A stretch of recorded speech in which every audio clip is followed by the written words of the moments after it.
So we're actually, amazingly enough, we're kind of running on schedule, and the final main segment of this, which is we're calling absolutely episode 200 of Nos Audietis.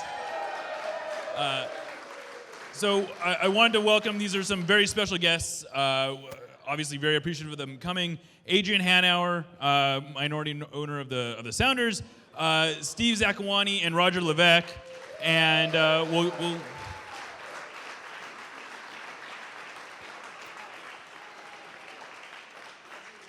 yeah.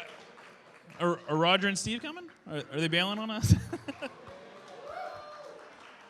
Good. How are you? Good. Thank you. Hi, Steve. Adrian, what's up?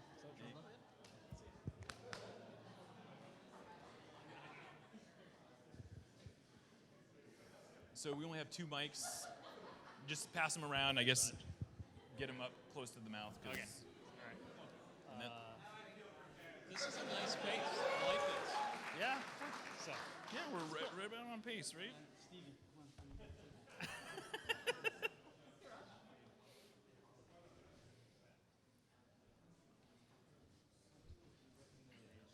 We're gonna be. Hi. That looks good on you. Thank you. Look at that. That is quite a model. I was hoping his wife would show me that one. I know. Can I make one comment? I have to comment on a couple of Bill Predmore's remarks. Yeah, absolutely.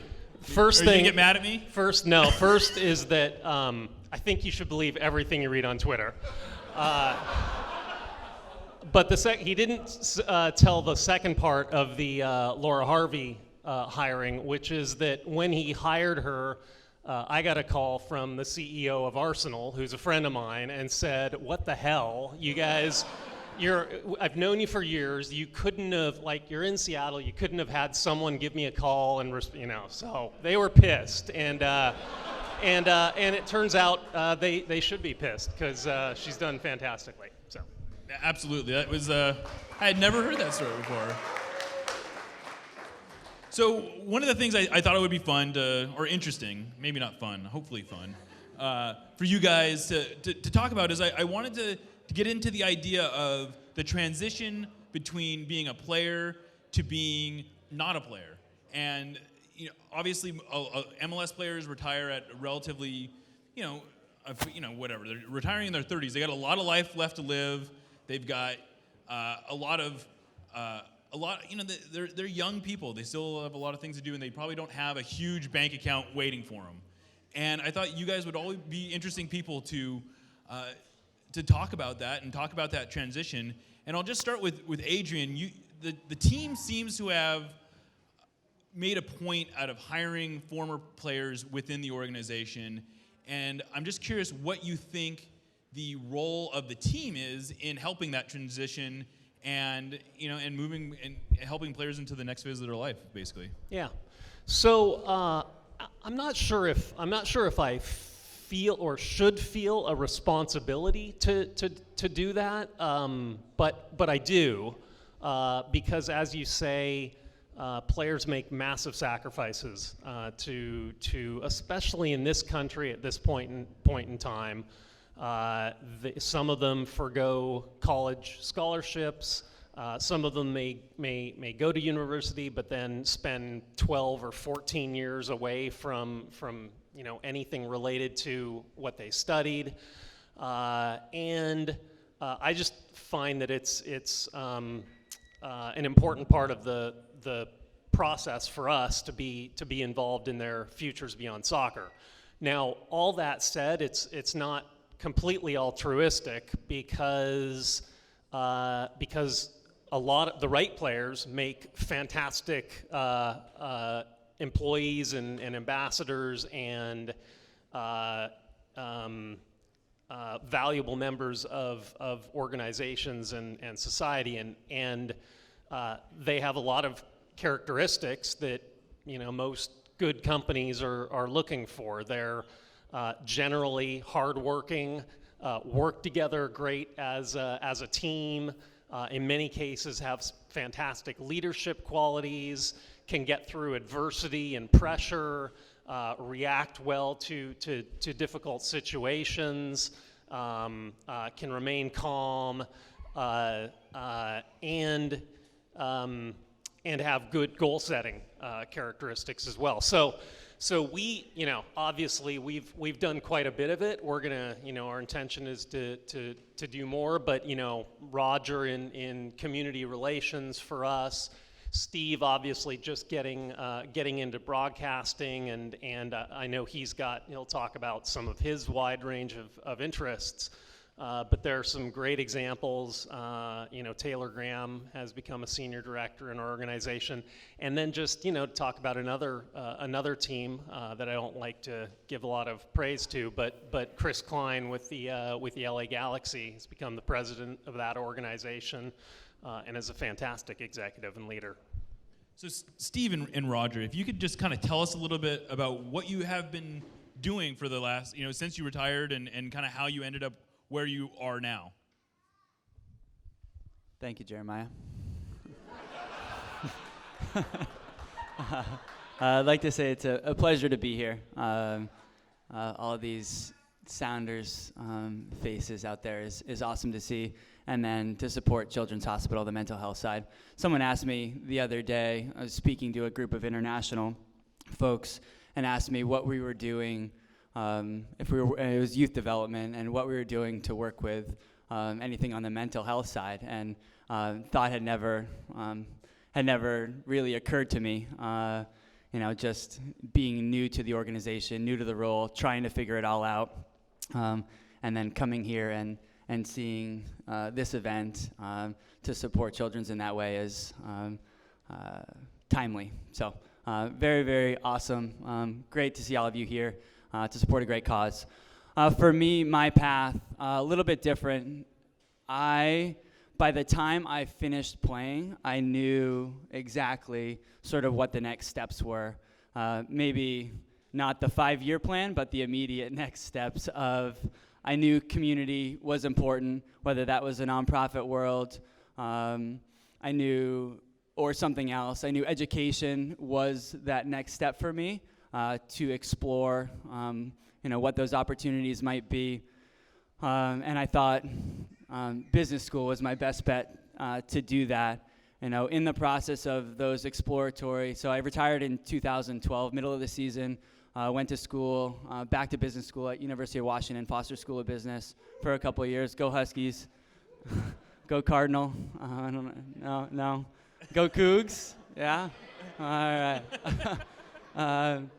And so in those 2 years, I stepped away from the game. I coached a little bit, with Taylor, with my relationships with the folks working in the organization. I stayed connected in that way. But it really gave me a chance to explore what else was out there. And by the time I finished school, was still passionate about community, and had become even more passionate about using the game for good. And knowing the folks that are running the Sounders organization, the split from the Seahawks on the business side, and the opportunities that presented, not only sort of from a business standpoint, but from a community impact standpoint, and it was an easy decision for me to make to jump in that role. I show up at work every day, and I get to work with great people, and also one of my best friends, Adrian mentioned Taylor Graham, who, his path a little bit different. He retired around the same time, jumped straight into the organization, after having spent, 10 years, 9 years, whatever it was, playing professional soccer. Truly bright, passionate, all the things that Adrian said, and now is in a position where his connection throughout the organization is truly amazing. His understanding, being a player who understands the team side, but has been part of the business for 4 years now, 5 years, and is understanding the nuances and the ideas and the creativity that he shows, that I've been able to learn from and see this year has been, for me, has been awesome. So just another example of someone jumping from player into the business side. He may be a special example, but I think it's to see both sides of it has been really beneficial to me. And Steve, what have you been up to? Yeah,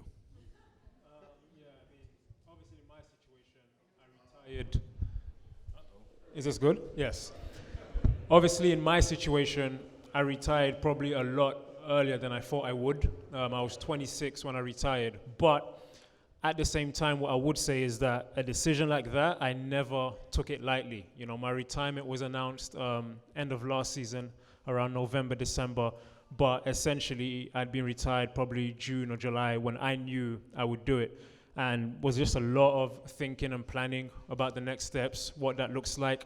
And I think in our league, for probably 90% of the players, no matter when you retire, you're going to have another life to make a living. And so that never really fazed me much. And what I've done for the last year really is take a year out, tried my hand in a whole bunch of different things. One of the best things that I didn't plan for was the chance to join the broadcast team here, which I've never done it before. But when the call came, I said I'd jump on it. I've enjoyed it a lot. But aside from that, thank you guys.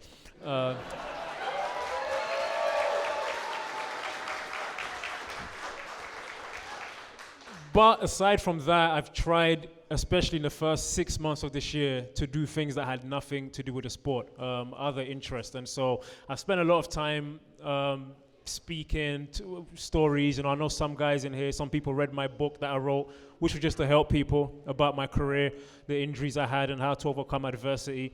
And so I tried that a little bit. And what I'm finding now is that I still love the sport so much. And in some ways, I want to kind of stay involved, give back and offer. Whether that's coaching or staying on a broadcasting side, I'm not sure. But it's a thing where, especially here in the Seattle community, I think there's so many great opportunities because of the great footballing/soccer community that this is. And so I've done quite a few things in my time off. What I've been allowed to do is not having to rush into the very next thing or the first thing that presented itself, because there were some opportunities. I've taken a year out to really think and try to figure things out. I've got about 2 months left to figure it out because I'm not sure. So we'll see what happens next year. But it's been a good year away from the game. As I said, retiring in my mid-20s was never part of the plan. But before I took that decision, definitely a lot of thought. And a year out from it, 100% was the right decision. I'd make it again, just from a quality of life standpoint, not having to take injections and painkillers to play games. And it just becomes pointless. So I've actually enjoyed my life a lot more this last year, but still trying to find ways to stay involved in the game, and we'll see where that takes me. So, Steve, when did you first really start planning out what you wanted to do after you were playing? And was it something that you became urgent, or was it something that was long term? No, it was never urgent for me. For me, it was a case of, I think towards the early part of last season, when I was down with the other team. And how awful. That must have been awful. Yeah. But no, towards that early part, I started to really think about a life away from the game and a life after football. I had two options, really. One was to keep playing for 5, 6, 7 more years, but never quite regain the level that I wanted to regain and play through pain, or to get a head start on a new life. And I chose the second option. And so, as I said, from about June, July last year, I took some time away from myself, from the team, and just really began to think what the next stage would look like. And I never came to any hard conclusions that this is what I want to do or that's what I want to do. But there were a few things, and I know I have the time, because I'm so young, to try my hand at a few things and figure out what works best. So I'm still kind of in that space now.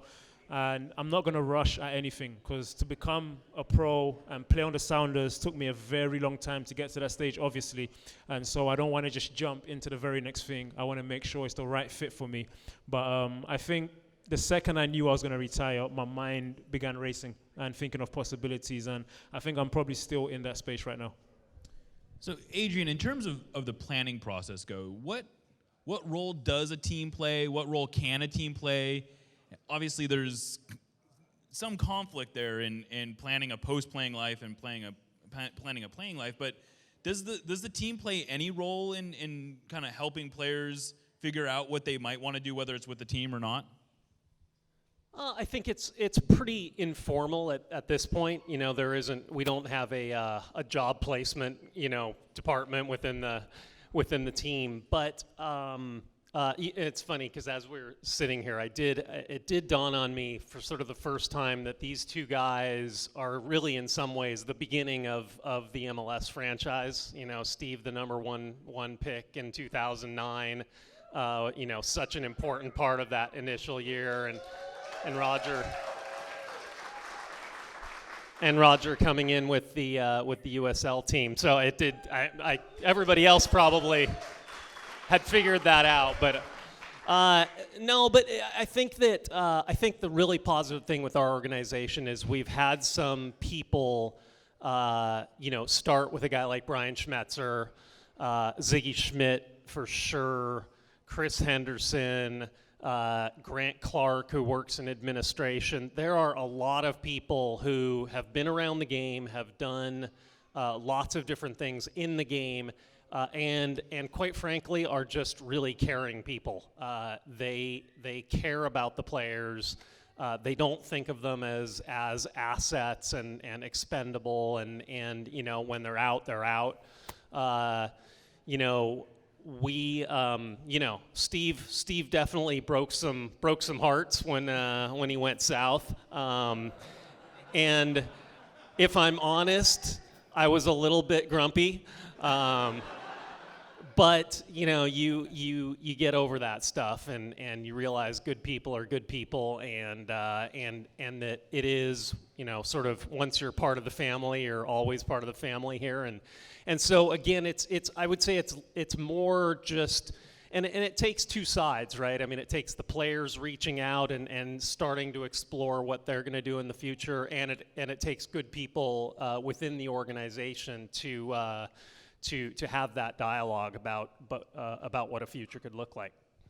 So, Roger, when players are among themselves, is it something that you can openly talk about with your teammates about what you might want to do afterward, or is it not in an athlete's mentality to kind of openly talk about that stuff and to really be preparing for a post-playing career?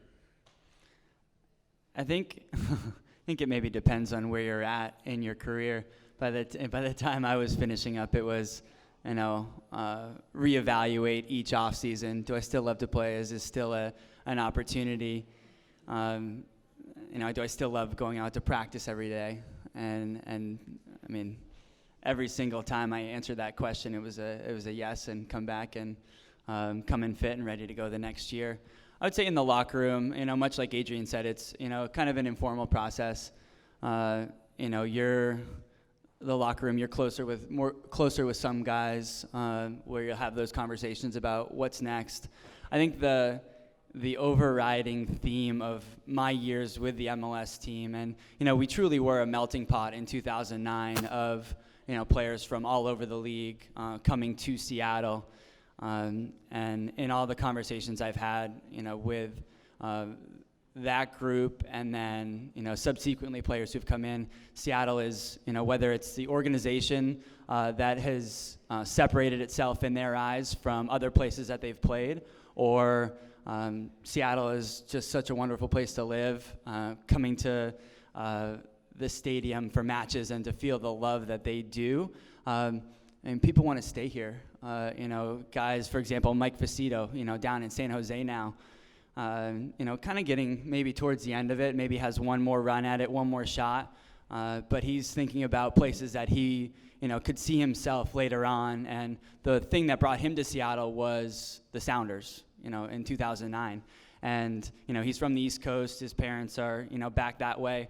But when he thinks about, you know, hanging up the boots, I mean, Seattle is first and foremost in his mind of places that he wants to be. And I think there's a lot of different reasons that whether it's organization, whether it's guys, whether it's, you know, opportunities, city, fans, you know, I think it truly is a special place.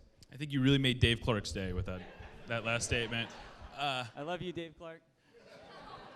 So, Steve, what would you say you're the closest to your post-playing career? What's been the toughest part of the transition of being like having your day to do what you want? Yeah, no, I would say the thing I've missed the most, and this is the part that was the best part for me about being a professional athlete, was the day-to-day going to training, being in the locker room, being around the guys, the banter, the joking, traveling with the guys, because you become close and you're trying to win a championship or make the playoffs, whatever your goals are, and it's kind of an everyday thing. It's amazing to wake up here in Seattle and drive to training and be with my friends and then be done with work by noon and go home. And it was an amazing life, really was. So I've missed that the most, in the sense of that locker room and the banter and being around the guys. And since coming back up to Seattle and working the games, you can't help but miss playing. Not in the sense of wishing I was out there, but just it brings back a lot of good memories from some of the great nights we had at CenturyLink Field in front of the fans. And so I think I'm so close to my career and still really young that I could be playing, that it's going to be hard in some ways. And I would say that for me is probably the thing I miss most. The day-to-day, being in the locker room, going out to training, it was just, there's nothing like it. You can never quite replace that. And then second to that is the experience of playing in front of the fans here. All right, so If you come to work for us full time, you have to stay later than noon. Just getting that out there now.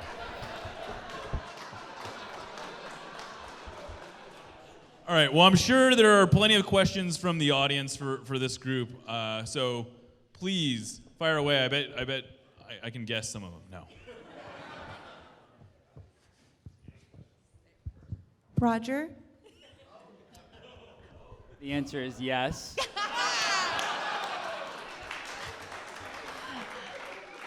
We were maybe hoping you would have showed up as Prince Charming. Why didn't that happen? I know. I had to return the costume. Actually, this is one costume that I don't own. I had to return the costume to Seattle Children's Theater, but I was dressed as Prince Charming earlier for a Make-A-Wish. Young girl, Alexis.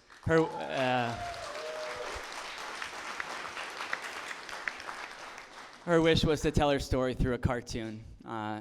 And so we had an event this morning, and it was wonderful and fabulous. And a lot of kids and families are going to understand a lot more about childhood cancer because of this.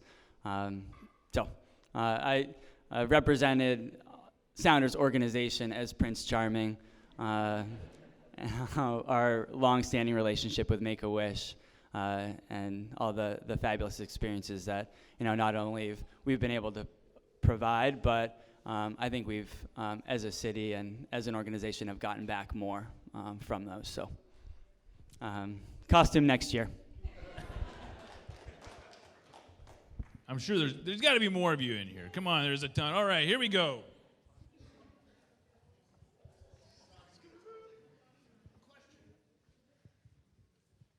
Adrian, speaking of the Sounders as an organization that has a family feeling, Ross Fletcher. Is it too late? Can we still keep him? Yeah. Look, I expected some version of a question in maybe a more aggressive manner, but and as such, I prepared an answer, which is that, and all kidding aside, look, I'm the owning operator here in Seattle, so I'll say the word I a lot, but it's there's a lot of we, but every big decision that happens with the Sounders crosses my desk.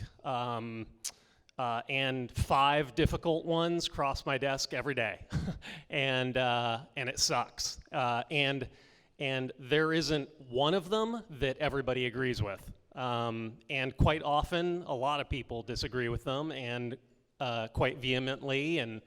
And some of them end up being right, and some of them end up being wrong. I guess the thing that I would say is that we have I think we've proven our track record over the years, and I've sort of not to again be but I've busted my ass for 8 years for this organization, not taking a penny, and I guess I feel like that's bought me a little bit of benefit of the doubt and trust in that we get more right than wrong, and the proof will be in what happens in the future, but I guarantee we will have a fantastic broadcast going forward. And again, I know that may not be the answer that most people in this room, some people want to hear, but that's what I've got for you. Here we go. Hi, Adrian. So a follow-up question. Hi. Hi. Okay, fine. I'll walk over here. Sorry. When it comes to Ross, was it a cost-cutting No. issue? No. I can, without equivocation, I mean, I'm in the process, we're talking to people. Some are more expensive, some are less expensive than Ross. So let me clarify something there. When we split off business operations from the Seahawks, there were certainly concerns about revenue, and we were adding a ton of cost into the organization. So whether that was 75 people in Pioneer Square, the offices, the hospitality, the 90 down there, adding a general manager, adding S2, adding more expense to the youth system. There were at times concerns about that, but our revenues are stable. We've managed to get our costs under control and stable, and because of guys like Roger more so because he's been involved for a while, and the great group down in Pioneer Square, we're starting to fire on all cylinders, and so anyway, our business is stable, and that decision had absolutely nothing to do with finances. So another follow-up. Surprise! How much, I don't know how much you've heard about the fan reaction or response or what you expected, but I'm very angry about it. That's fine. And You can be sad. angry. Okay. Yeah. Again, I'll go back to, I have to make all sorts of decisions. There were a lot of people that were not happy when Freddie Montero left. There were a lot of people that were unhappy when we didn't offer him the contract that he wanted to stay in Seattle. Sorry, I don't know if that was. I know. But I would also, here's the other thing I would say, and again, you guys can boo me out of the room. This group in here is 1%, a very, very passionate 1% or 1/10 of 1% of our fan base. We got 0 phone calls to our office about this decision. We got 2 very innocuous emails. That is, we've made other decisions where we've gotten hundreds. When we raise the price on beer, we get hundreds of emails and calls. So I do understand that we're in a very emotional business. This was a decision, it's a very public decision. And I understand that there's going to be a lot of very strong opinions about it. Again, I cannot make everyone happy all the time, and I'm willing to accept that. And again, all I can say is when we replace Ross, which we will replace him with someone who is fantastic. I guess for Follow me, up to a follow-up to a follow-up. Yeah. I guess I understood when Arlo left, everybody loved Arlo, but I guess for me, it's like the voice of the Sounders, the family. He's very popular, very well liked, very talented. So it was a hard decision to hear, a hard news to hear. Yeah. And by the way, I do not make these are difficult decisions, and I don't make them lightly. Like, I know that every time someone leaves, or that there are ripple effects with family and friends, and it sucks. Even like, we've let people leave the organization who haven't been good stewards and ambassadors and people within the organization, and that sucks, because people's lives are affected. And so again, I don't want you to feel like I'm being sort of cavalier about this, and I don't understand the human impact as well. So Roger, can you tell us about the timber celebration?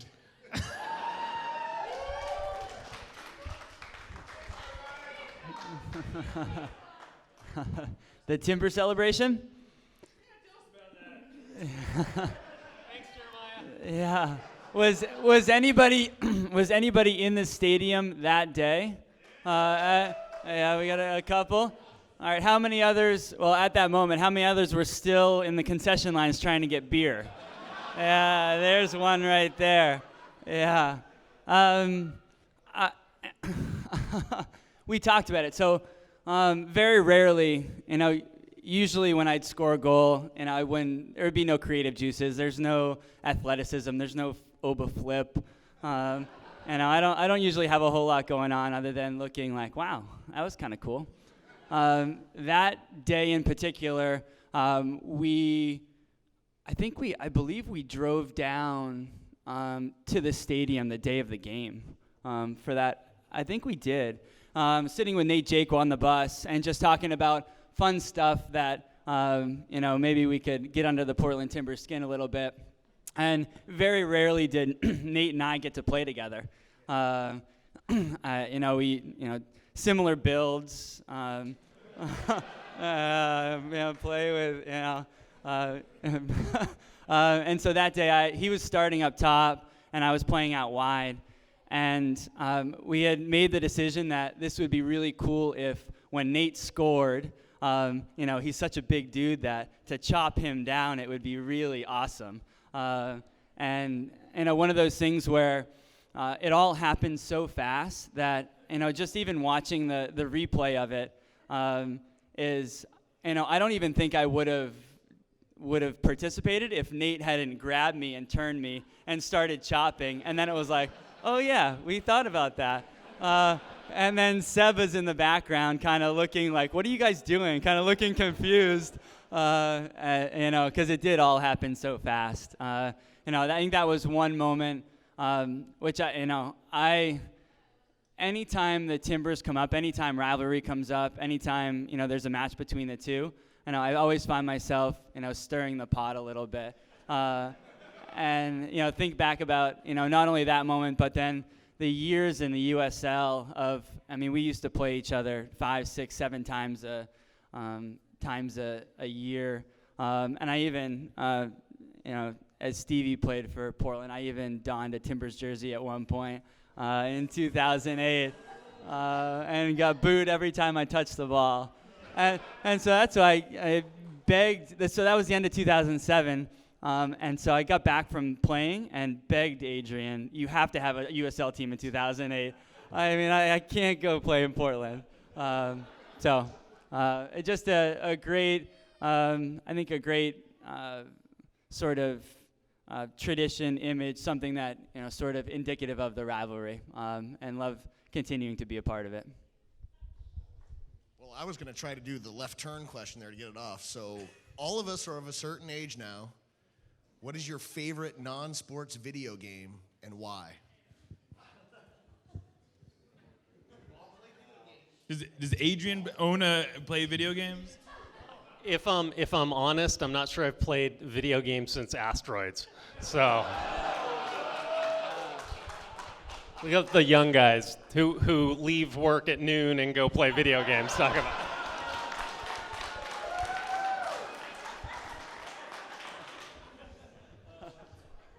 Wow, non-video game. I would say I haven't played in a while, but probably Mario Kart from Nintendo 64. Yeah, that's what I was gonna say too. No, there's 4 people can play. It's competitive. It's video games. I loved Contra. You could start with 30 guys, 30 lives. It was great. Do you know the Contra code, Roger? That's the real question. Up, up, down, down, left, right, BA, select, start. There you go. Wow, hey. Okay. Steve, back when you were playing, you were my favorite player. You were incredible on the ball. How many times did you ground a keeper and just calmly put it in? I was wondering, how are you feeling? How are you doing? Thanks. I feel great. Good. I feel great. Yeah, I feel really good. To give a more detailed answer, it's the more further away I am from playing and realizing how my body's supposed to feel, it helps me to vindicate a little bit more my decision to have stopped playing. It makes it easier in a sense. It's never going to be easy, but as good as I feel now, health-wise, it definitely makes it make a lot more sense. Good, good. That's why we're trying to keep him around, just in case he decides to change his mind. Did I see it? Yes, I did. Well, since I got beat to the celebration icebreaker question from that, you've been known to have a lot of good celebrations, Roger. The scuba dive, which you almost concussed your head over, and the timber. Now that you have a chance to watch a lot of other games, has there been a celebration that you think beats one of yours yet?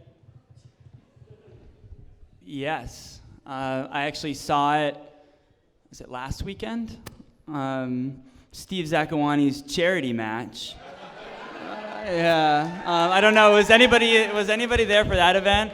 I mean, how amazing was that, by the way? And Stevie, to his credit, it was, I mean, all him. Amazingly put all those people in the stands, brought those two groups out, support of the rain, former players, and I mean, I had an awesome time. I don't know about everyone else who was there, but so two celebrations stick out from that for me. One was Brian Schmetzer. So first time I've ever had, and then probably Stevie's ever had a chance to play with Brian, and he set up. I mean, I scored one of the second goal of the game, and it was a layup. He laid it across, drew Drago out, laid it across, and I had a tap in. Immediately turned, ran, and jumped into his arms. He thought I was going to hug him, but legs wrapped around him, and I felt him buckle a little bit. And then Stevie's behind him like, oh, God. And then it was the three of us. I don't know if you've seen, there's a picture of the three of us celebrating. Brian's kind of buried in there. That's one of my favorites. But then also, Young Lady from the Rain scored a goal and did. Kendall Fletcher, thank you, Brandon. Kendall Fletcher scored a goal, handspring backflip. One of the more athletic things I've seen in a while. It was truly amazing. So I celebrated her celebration. Brian Schmetzer is preparing for a double hip replacement now. Did you have a question? Did you have a question, Emmy? Say hello. No. Oh, sorry. This is sort of to the three of you. Now that you're no longer playing, and Adrian, you're no longer in the position of doing directly the player, working with the players. Have you taken a look and been like watching a game or taking a look at a personnel decision that the Sounders have made recently and just thought, that is exactly what I would have not done?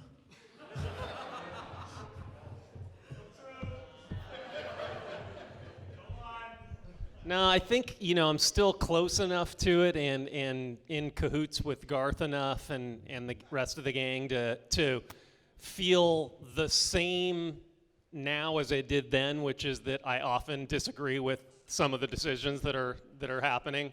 Look, I'm a fan like you guys, and so I'll sit up in the booth with Garth and Chris Henderson and critique substitution patterns and starting lineups and tactical play, and so I guess the difference is that being in those meetings, you kind of understand the logic and the justification, and so it takes the edge off. Like when you're a fan, you don't know what's going on in training and what's going on in the coaching meetings and things like that, and some of the scouting that goes on to lead to this decision. So I'm not going to say it always makes me feel better about it, but now so far I'm pleased with the decision making.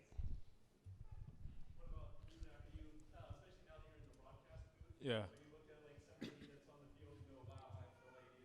No, I'll be honest with you. I think, like, I'm a fan of the Sounders. Like, since retiring, I've obviously come back and done broadcast with the organization, but I generally want the team to do well, to win, and that comes just from relationships with the team and guys in the organization. And I think, speaking from an outside perspective, they were dealt a tough blow this season during the summer. You can't plan for that kind of injuries and guys going away for the Gold Cup and stuff, but I think it's probably one of the strongest teams Seattle has had. I think in the past, we always had very good teams, but when we were good, I was 21, Freddie was 22, Alonso was early 20s, Brad was early 20s. We were good, but we had time on our side. I think this team's built to win now, and a lot of the guys are over 30 and have to win now. So I like that about the team. So as a fan, like everyone, sometimes if the coach makes a change or someone's playing over someone, just like when I was playing, I might not agree with it or something. But rather than being as a player, if I was the guy not playing, then I definitely didn't agree with it, But now, from the outside, you know how it works. You know what goes into it. And one thing I can say from knowing Ziggy and working with Ziggy is he'll put out the team he thinks is the best for that game. Like, I realized that initially you think the coach plays favorites or this and that, but as you get to know how this game works, he has more on the line than all of us. So he's going to put the best teams out. He's not making subs to, pee everybody off. Like, he's really trying to win the game. So seeing it from that perspective, I just as a fan, there's things I won't agree with, but I understand what the decisions are, and I'm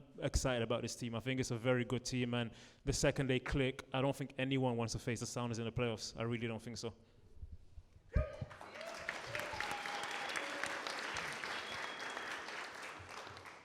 Hey, Steve. So we got to talk about Rogers celebrations, and along with that, one of the most emotional and memorable moments in Sounders history to me is when you came back to the pitch after your injury. So I was just wondering if you could kind of take us back to that day and from your point of view, how you remember things, because I know how we all remember it, and that was amazing. So. Yeah, I think in my recovery, there was definitely two defining moments. The first one was that one, or three. The first one was that one, coming back for like 5 minutes against Colorado. And then the second one was my first start, which was away in Dallas. And then in between, getting to score my first goal back was at home against San Jose. To that particular moment, I'd been on the bench a couple weeks earlier against Kansas, and that was a game where it was super physical, so many tackles flying in, and Ziggy decided not to play me that game, and I understood it. So with the Colorado game, obviously with it being Colorado, the game being on NBC, Ziggy had called me that morning and said, I'll probably put you out there tonight regardless, just to get past what's going to happen, let everybody talk about it, and then we'll get back to work. And so I had an idea. I think the game, I remember it, we might have been either 2-0 up or 2-1 up, and Ziggy had made 2 subs. And I was warming up behind the goal with Dave Tenney, our fitness coach, with about 7 minutes left. And I kept trying to get Ziggy's attention to go in, and he wasn't looking over. And I really wanted to go into the game.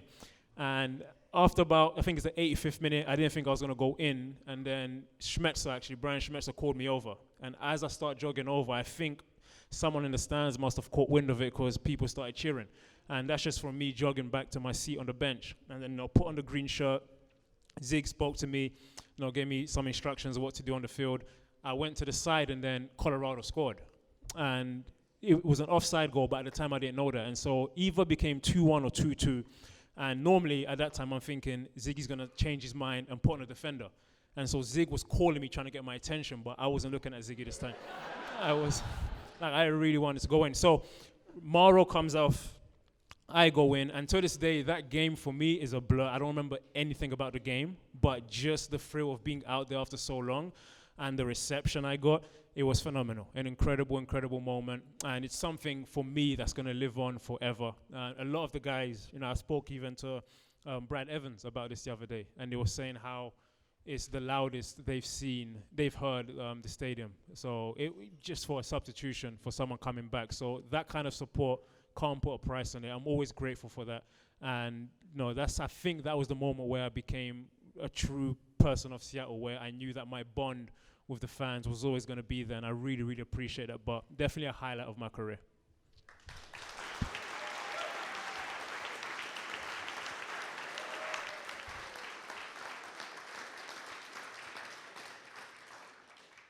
Hi guys, thanks for doing this. It's been great. My question is for Adrian. The CONCACAF Champions League, February 23rd, 24th, 25th against Club America. Is that part of the season ticket holder package next year? Well, I actually did miss the question. Is the CONCACAF Champions League game next year against Club America, the quarterfinal, part of the season ticket holder package? I think the answer to that is I can't. Let me. We have not announced that, but it would be stupid of us to not include that in the season ticket package. So yes, thank you. I think you would agree with that. Hey, thanks for. And by the way, I've got to. I mean, tough draw, but what? Or not draw, but seeding, but. How cool. I mean, what an opportunity to play the reigning CONCACAF champions, and who knows what happens to them in the World Club Championships. Obviously, really, really difficult series, but great opportunity for the guys to go to Azteca, and so looking forward to that. So I have a two-part question. One, this is for Adrian. Is the white kit cursed? And two, how many seasons are you going to put off getting another white kit for? Yeah, it's funny. I was in a coaches meeting the other day, and Ziggy had forgotten that everything was going not well, but all right in the Portland game until we had to switch jerseys at halftime. At Starfire. So, and there is maybe no one more superstitious than Ziggy. So I would guess that it'll be a while before we're wearing white.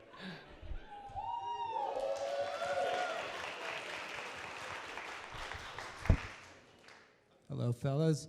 Question for Adrian as a fan, as an owner. Where do you stand on this unbalanced scheduled versus maybe a balanced schedule? And yeah, as an owner and a fan. Yeah, I think the balanced schedule ship has sailed. The only hope at this point on a balanced schedule would be to have it balanced in the West, balanced in the East, and then some sort of playoff system between them. But with going on 24 teams, probably more beyond that.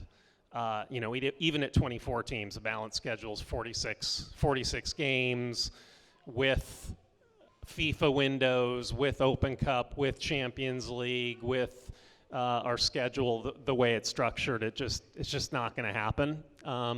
So the best we can do is try to have it. If we're going to care about a Supporter Shield champion, try to have it be balanced in some manner, whether that's ultimately two games against your conference, and then maybe it's a draw for whether you're home or away against Eastern Conference teams. But so long answer, but it's balanced isn't going to happen anymore. All right, guys. Hey, guys. Another two-part question for each of you over here. Thanks. What was the last taco you guys had? And if you could put anything up on a billboard here in Seattle, quote or image, what would it be? Taco. What's the last taco you had? That's the first Taco word. And then image of anything or quote.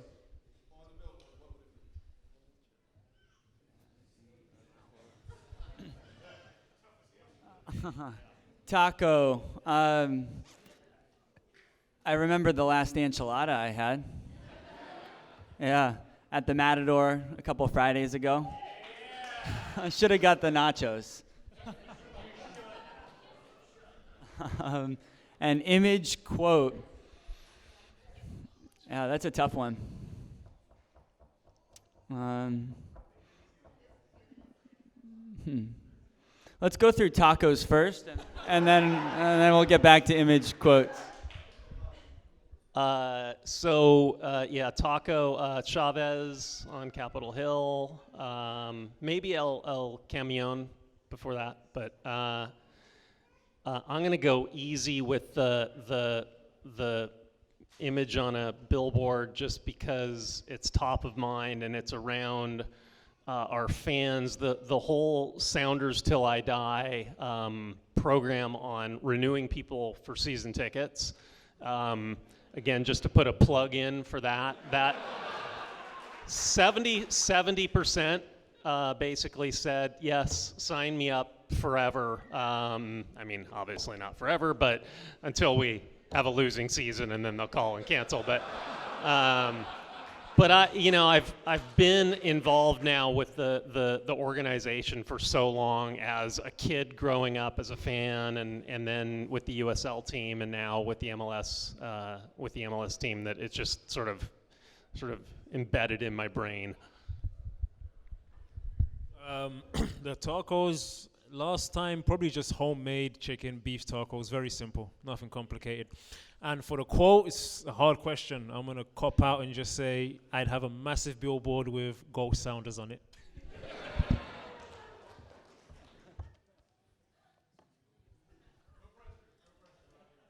A big billboard with La Barra Fuerza on it. Yeah, there we go. Rotating through the other supporters groups every couple months.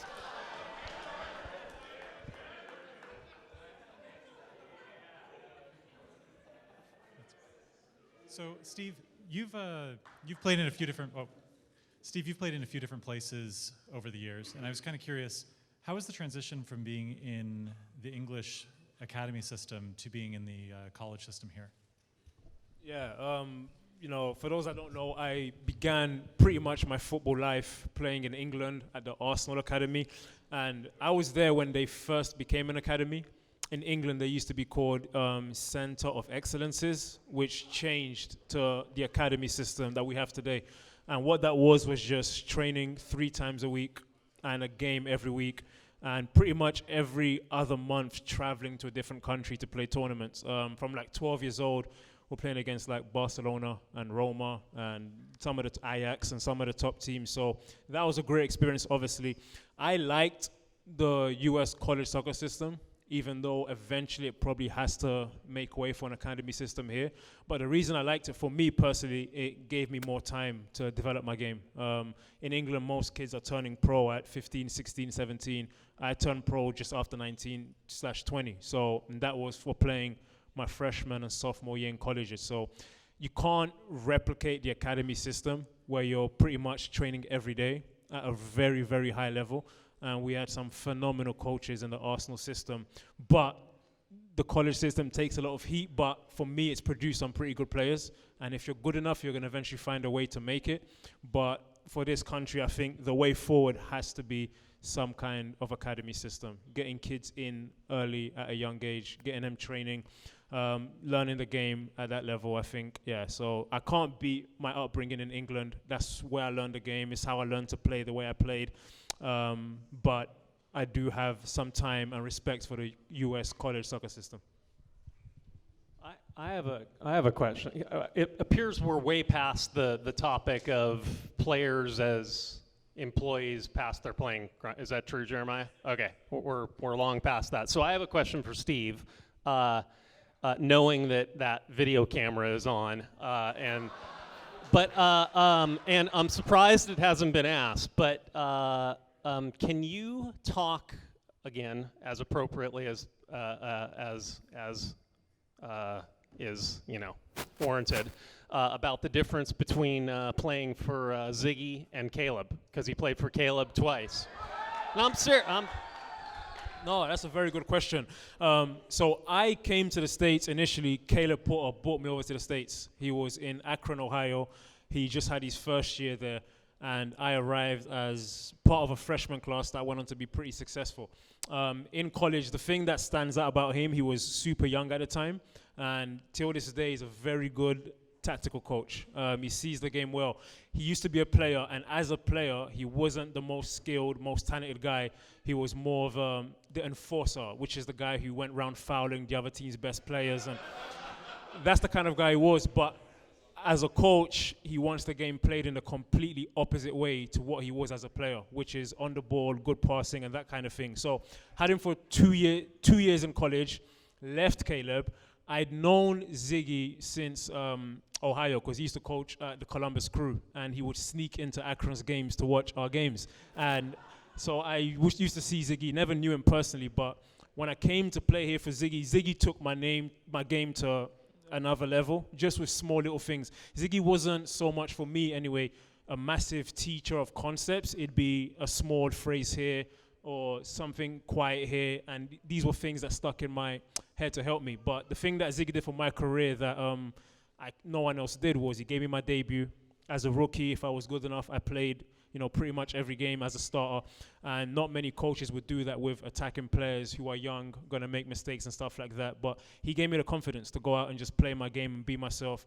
And I think the difference with him and Caleb as coaches is Ziggy's way more hands off. He'll give you the ideas you need to implement and go out and do it. And then if you don't do it, someone else will do it. Caleb, once I got to Portland, he changed a lot as a coach. Was obviously he'd grown in his knowledge and stuff, but he's very, very, very, very, very too hands-on sometimes. He's very involved. It's always in your ear. And some players like that. For me personally, I preferred Ziggy's approach, where once Monday through Friday, we've got the game plan. On Saturday, it's my time to play. Caleb loves to, and during a game, we might switch formations 3 or 4 times, depending on what's working and what's not working. For Zig, once the game plan was there, you kind of went with it. For Caleb, he's always thinking, always on the move. It's 2 very fantastic coaches, I think, soccer coaches. Caleb is the best I've worked at tactically when it comes to X's and O's. You've got to be there. You need to be here. This is how we're going to play from week to week. His work in training with that was phenomenal. And Ziggy's the best I worked with at building a team that's going to be successful. I think he was much better at building the right pieces rather than just putting talented players together. Whereas with Zig, I could see the teams he was building. My second year here in Seattle, we had a terrible start. We went 4-7-4. And you remember that, yeah. And then we made a couple small changes in the summer. We brought in Blaise Kufo, we brought in Alvaro Fernandez, and we tweaked our style a little bit. I was on the left wing, Sandro Niassi on the right wing, and we had such a good system that year. I think we ended the season like 10-2-3. It was a very good team, and those are the areas where Ziggy, for me, I've not seen someone better. When it comes to building a team that's going to play in a certain way, from top to bottom, is great. And Caleb is the best tactically that I've seen. Phenomenal when it comes to X's and O's and where you need to be. So this is a question for Adrian. It's sort of nuts and boltsy.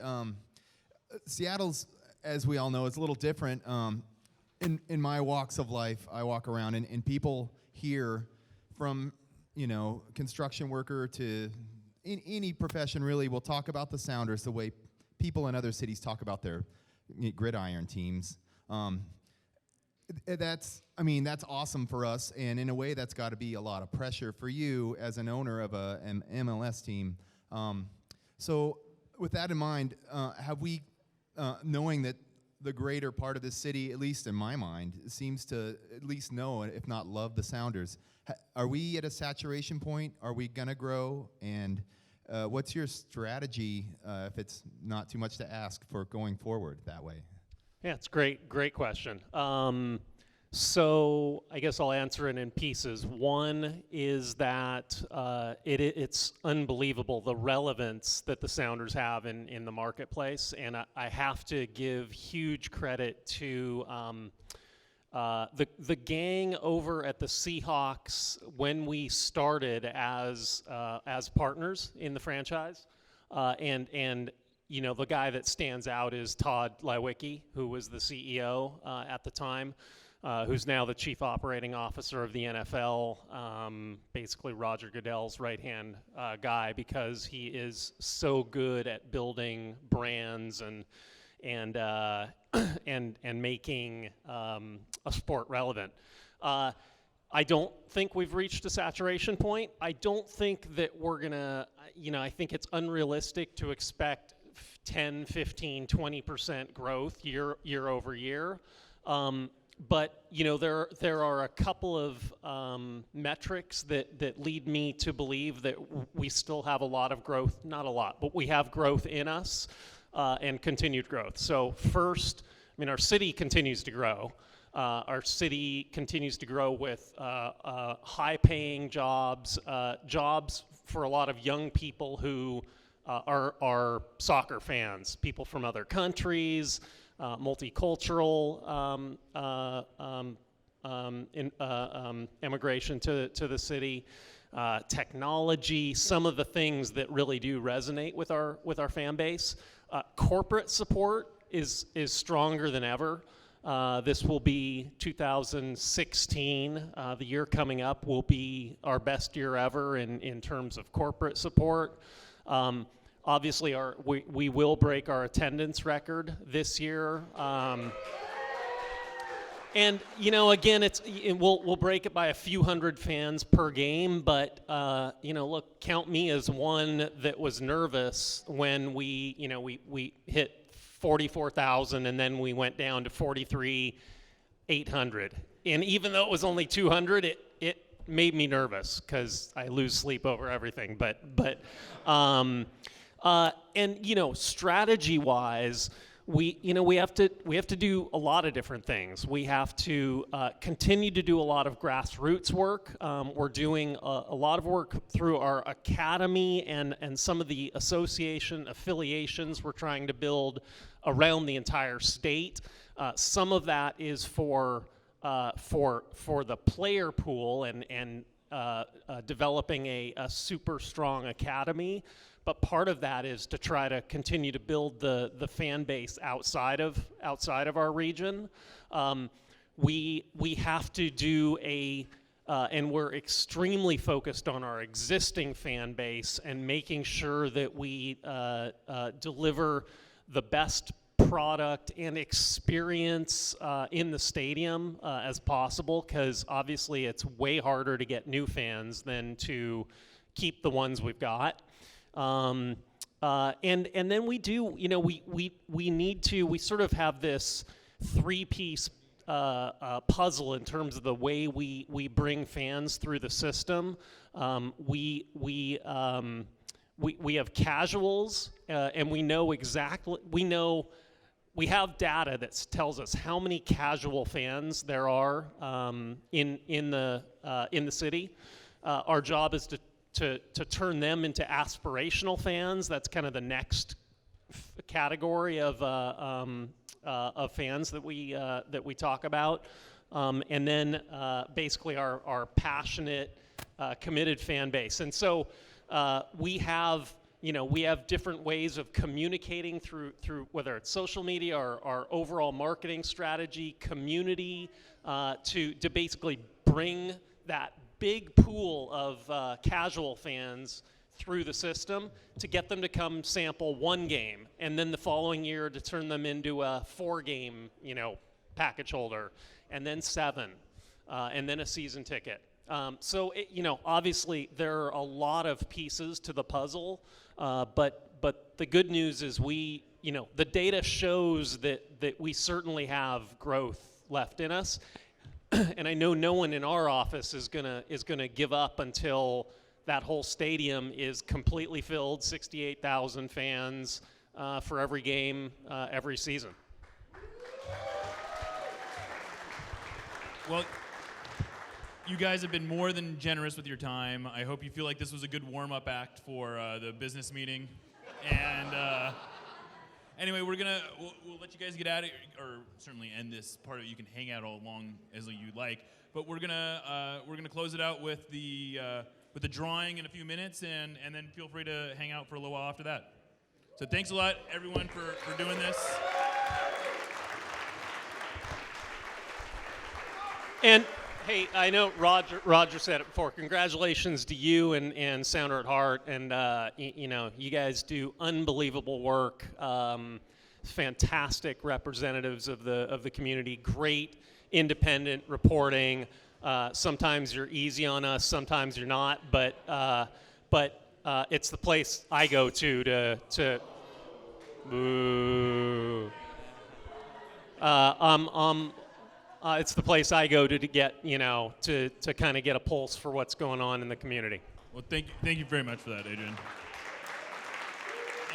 And I have a 2-year-old that's making a cheese pie, so I'm gonna bow out with that.